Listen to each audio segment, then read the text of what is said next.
এর নবীর আশিক উম্মতের দল, এ কলিজার যুবক, আপনারা জানেন এই বাংলার জমিনে কিছু বাউল নামের ফাউল বাড়াইছে, কথা বলেন ঠিক কিনা?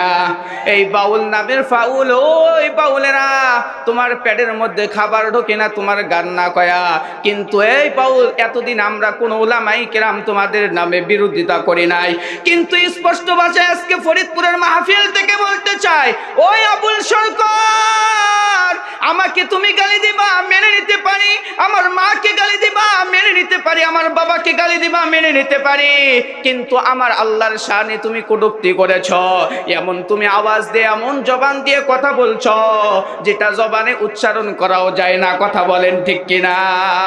ওই আবুল সরকার, তোমাকে স্পষ্ট বাঁচাই এই বাংলার জমিন থেকে, এই ফরিদপুরের মাহফিল থেকে জানে দেয়, এই কুলাঙ্গার, এই নাস্তিক যে আমার আল্লাহর শানে অপমাননা করেছে, যে আল্লাহর কোরআনকে নিয়ে অপমাননা করেছে, এই রকম নাস্তিকে, এই রকম কুলাঙ্গারকে যদি আমরা পাইতাম তাহলে তার কাল্লাটা এক সাইড করে রাখতাম, কথা বলেন ঠিক কিনা? এই বাংলার জমিন, এই কোরআনের জমিন, এই বাংলার জমিনে ৯৯% মুসলমানের দেশে, যেখানে মসজিদের অভাব নাই, মাদ্রাসার অভাব নাই, এত উলামা ইকরাম থাকার পরে এই বাউল নামের ফাউল যে আল্লাহর শানের কটূক্তি করেছে, আমরা এই ফরিদপুরের মাহফিল থেকে জানিয়ে দিতে চাই, এই বাউল নামের ফাউলকে, আবুল সরকারকে গ্রেফতার করা শুধু নয়, তাকে ফাঁসির মঞ্চে দিতে হবে, কথা বলেন ঠিক কিনা? কে কে রাজি আছেন দুটো হাত তুলে দেখি, নারে তাকবীর। আরে নবীর উম্মতের দল, স্পষ্ট ভাষায় বলতে চাই, আপনি আওয়ামী লীগ করেন, বিএনপি করেন, জামাত করেন, যাই করেন না কেন, কিন্তু আল্লাহর শান, যে আল্লাহ আপনার এত সুন্দর জমিন বানাইছেন, আসমান বানাইছেন, যে আল্লাহর শানে কটূক্তি করবে, ওই নাস্তিককে এই বাংলার জমিনে তার ঠাঁই হবে না, এই বাংলার জমিনে, এই বাংলার মাটিতে তার ঠাঁই হবে না, ওই মামুর দেশ দিল্লিতে যাইতে হবে, কথা বলেন ঠিক কিনা? এতে পূর্বে আপনারা দেখেছেন তসলিমা নাসরিন বোরকাকে নিয়ে কটূক্তি করেছিল, ওই বাংলার জমিনে ঠাঁই পাই নাই, কথা বলেন ঠিক কিনা? এখনো যদি কোনো নাস্তিক মুসলমানদেরকে নিয়ে, মুসলমানের বোনদেরকে নিয়ে, মুসলমানের মাদ্রাসাকে নিয়ে, আল্লাহকে নিয়ে, রসুলকে নিয়ে, কোরআনকে নিয়ে যারা অপমাননা করবে, ওদেরকে এই বাংলার জমিনে ঠাঁই আমরা মুসলমানেরা দিব না, কথা বলেন ঠিক কিনা? রক্ত দিয়েছি, আরো রক্ত দিব, কথা বলেন ঠিক কিনা?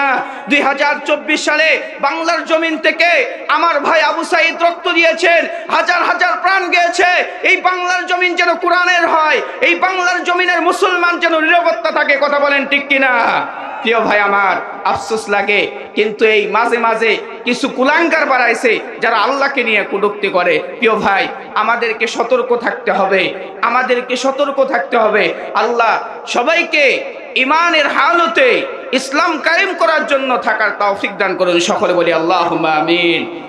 এরা নবীর আশিক উম্মতের দল, এই ফরিদপুরের কলিজার যুবক, মুরব্বী বাবুজান, আমার আল্লাহ আসমান বানাইছেন, জমিন বানাইছেন, আসমানটা বানাইলেন, জমিনটা বানাইলেন, আমার আল্লাহর কাছে ভালো লাগে না। আমার আল্লাহ পাক রব্বুল আলামিন জান্নাত বানাইলেন, জাহান্নাম বানাইলেন, আমার আল্লাহ ফেরেশতাদেরকে বানাইলেন, বানানোর পর আমার আল্লাহ বলতেছেন আমাকে এগুলো ভালো লাগে না, আমার এই আসমানের চাইতে, আমার জমিনের চাইতে সর্বশ্রেষ্ঠ হইতেছে আশরাফুল মাখলুকাত। এর মুমিন, তুমি আমি আল্লাহর কাছে এত দামি, এটা আমি আব্দুল্লাহ সাইফের কথা নয়, আমার আল্লাহ বলেন, লাকাদ খালাকনাল ইনসানা ফি আহসানি তাকওয়িম।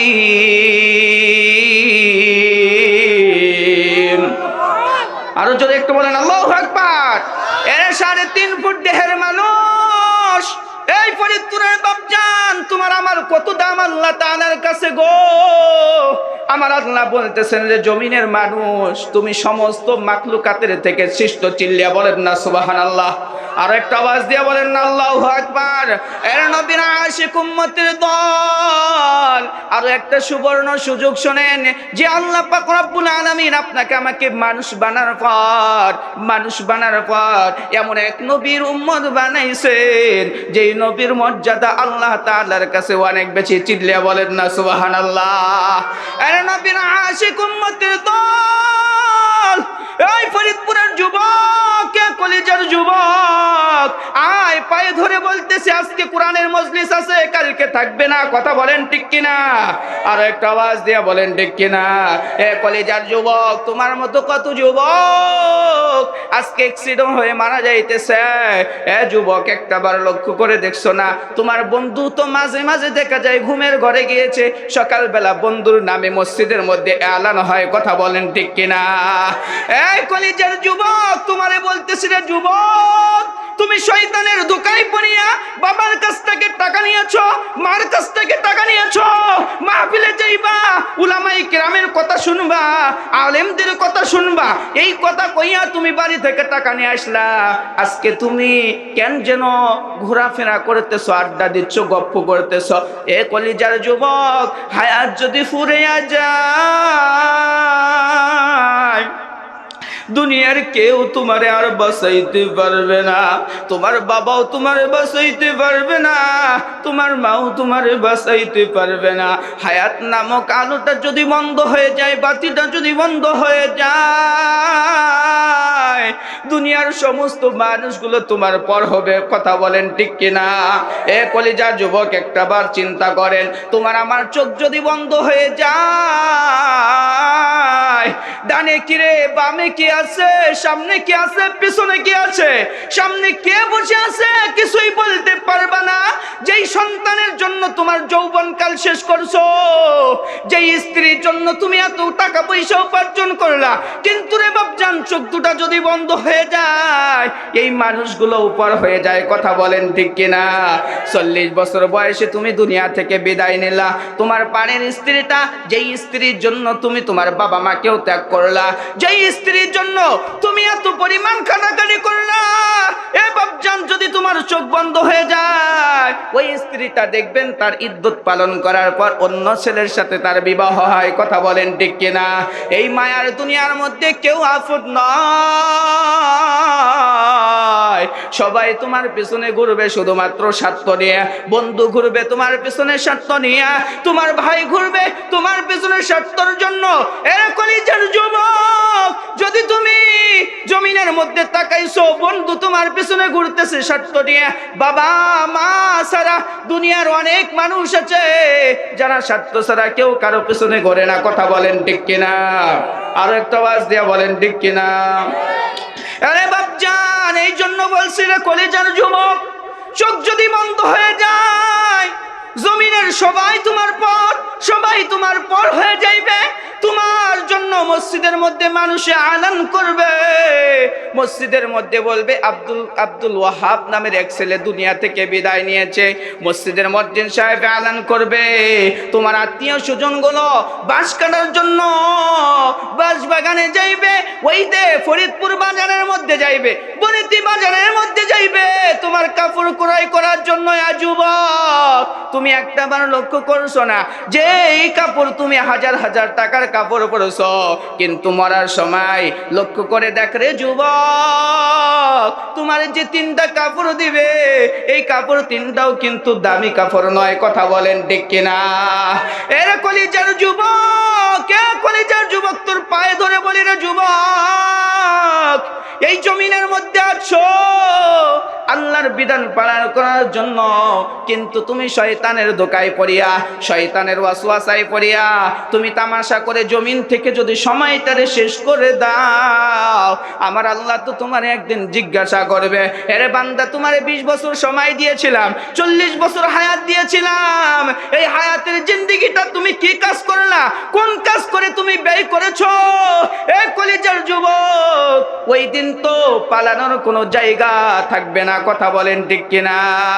আরে বাপজান, বলছিলাম যুবক দুনিয়া থেকে বিদায় নিয়ে নিল, বাঁশ বাগানে যাইবে বাঁশ কাটার জন্য, বাজারের মধ্যে যাবে কাপড় ক্রয় করার জন্য, আবার কিছু আত্মীয় স্বজন গরম পানি বানাইবে, একটু পরে তোমার গোসল করিয়া তোমার একটা চকলেটের মতো ব্যান্ডেজ করবে। কথা বলেন ঠিক কিনা?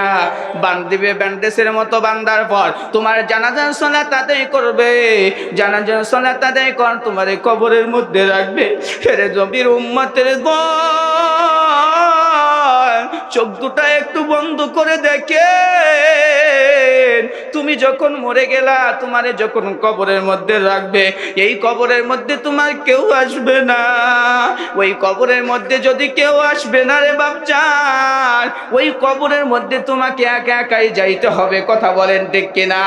এরে যুবক, যদি বেঈমান হয়ে মারা যাও, যদি ঈমান ছাড়া মারা যাও, আমার আল্লাহর নবী হাদিসের মধ্যে জানিয়ে দেন, আল কবরু রাউযাতুম মির রিয়াজিল জান্নাহ আও হুফরাতুম মিন হুফারিন নার।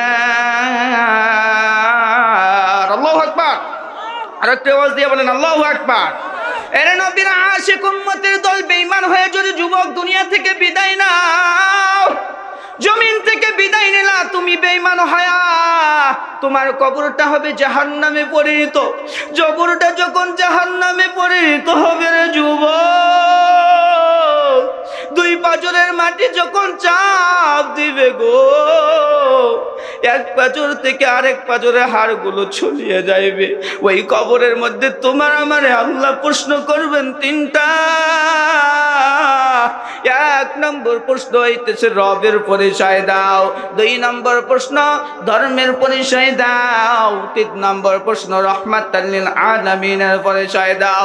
ওই যুবক যদি দুনিয়ার মধ্যে ঈমান হারা হয়ে যায়, ঈমান হারা হয়ে যদি মারা যায়, শুধু তার জবান থেকে এতটুকুই আওয়াজ পাওয়া যাবে গো, লাদিরি লাদিরি, আমি জানি না, আমি পারি না।